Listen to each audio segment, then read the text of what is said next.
Yeah. So Goldman Sachs. Not Goldman Sachs. That one's from Lazard. What? Lazard's a great investment bank. So anyway, yeah. Any Q&A for the panelists? Oh, can I add something? Yeah, add something. I thought of a couple of things while Jesse was talking. It's important to know that the interviews for your internship versus your interviews for your full-time are going to sound similar, but they're going to be a whole lot different. And one's going to be more rigorous than the other, and you're going to be expected to know more on the other. So keep that in mind as well, depending on what stage of the process you're in. Also, the simple questions like strengths and weaknesses, most people only study the finance stuff, and then they don't ever take the time to think about what they have to offer. It's one of the most important things you can answer. Knowing that you actually have a weakness instead of saying something like, what's a weakness? It's not really a weakness. Or you don't want to say something stupid either. I can't think of one off the top of my head, but you want to use weaknesses that can be construed as strengths. Like, sometimes I overextend myself, but it's a good thing as long as I know how to keep myself organized. Stuff like that will be helpful. That's what everyone says. Yeah. It's like the, yeah, exactly. It's like the standard. It's standard, right? And then brain teasers.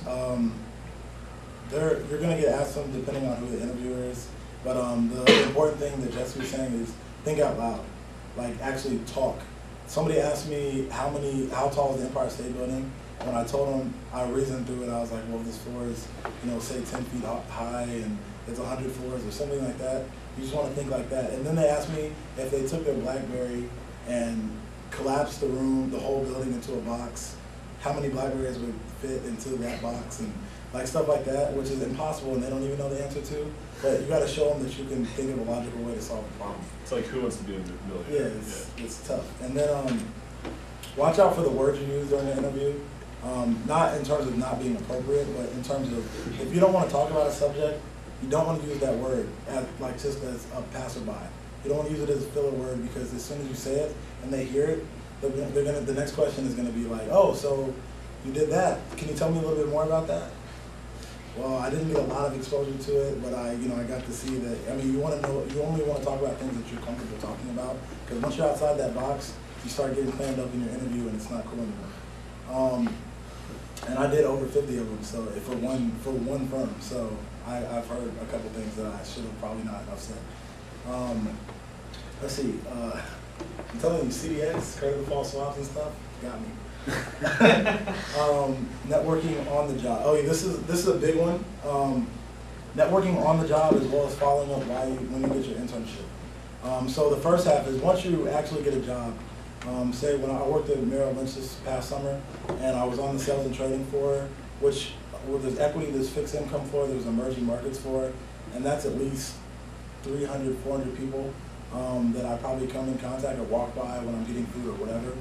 You should try to know all of them. If you're going to be there for 10 weeks and all their desks are right next to each other, one after one after one, and there's, say, 6 people per group, and you know that, and especially in investment banks, it's a flat structure. So you're sitting next to manager, directors sometimes, which are pretty senior guys. You should make it an attempt to at least get a business card, know their email, say hello, take some of the ones you're closer to coffee. Networking with these people, because these are the people that are going to offer you a job, that's important. As well as when you go to the social events, don't get drunk.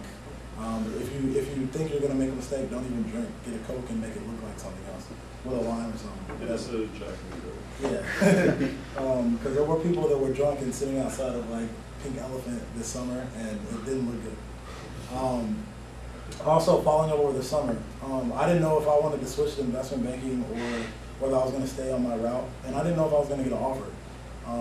So what I did was I had the Excel spreadsheet like Rob talked about and Jesse talked about, and all the recruiters on that sheet, I emailed them halfway into the summer and said, look, I know I didn't get into your interview process at the beginning of the summer, but I want to let you know that I did find a place to work, and I would like it if you would keep me on your radar for opportunities going forward, if anything is to arise.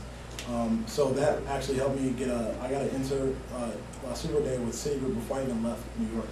And then, of course, that helped me get my land, sort of get in the door with Goldman as well. Also, never, ever, ever, ever, ever burn bridges. Yeah, don't burn never, bridges. Never, ever. Like, no matter what, especially when you start working. You do it. Even if they piss you off. No. But just always keep in mind that everyone you meet, you might meet along down the road. They might become a future business contact. Everyone you know is someone that could be a resource for some opportunity down the road. Yeah, I mean, you don't want to burn bridges, and Yeah. I mean, at the end of the day, if you do happen to get the internship, you have to know that you're actually still interviewing. Internships are interviews. Yeah. Full-time job, not as much, but it still is because your bonus comes at the end of the year. But you have to know that when you're doing an internship, especially in New York, they're watching you 24/7 because they're looking for the next person that's going to sit on the desk as a first-year analyst, like across the board, all the firms. So that's what I thought of while we were talking. Any questions? Concerns? Comments of intent? Curveballs that people have thrown you during interviews, Curveballs. like questions, like a brain teaser if they asked you one. Brain teaser. When I was interviewing at UBS, they said it was on Valentine's Day, and they said, "Well, today's Valentine's Day. How many roses do you think are being sold on the island of Manhattan?"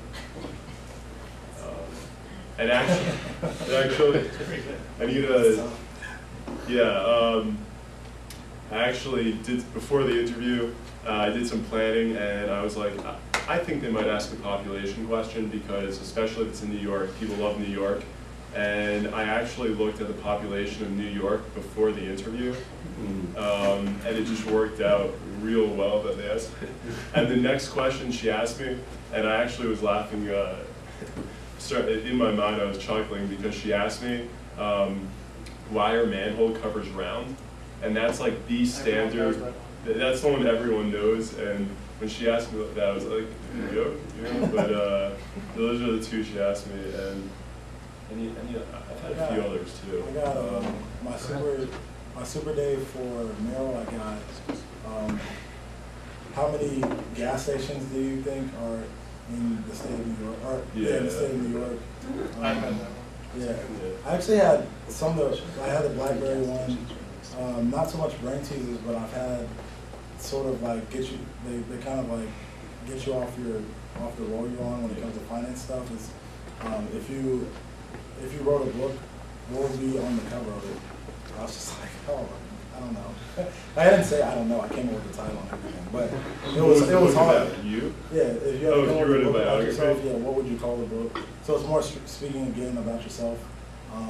And then, what are my top 3 movies? And I was scared with this one because I didn't want to say something that was like over violent, American too Psycho. sexual.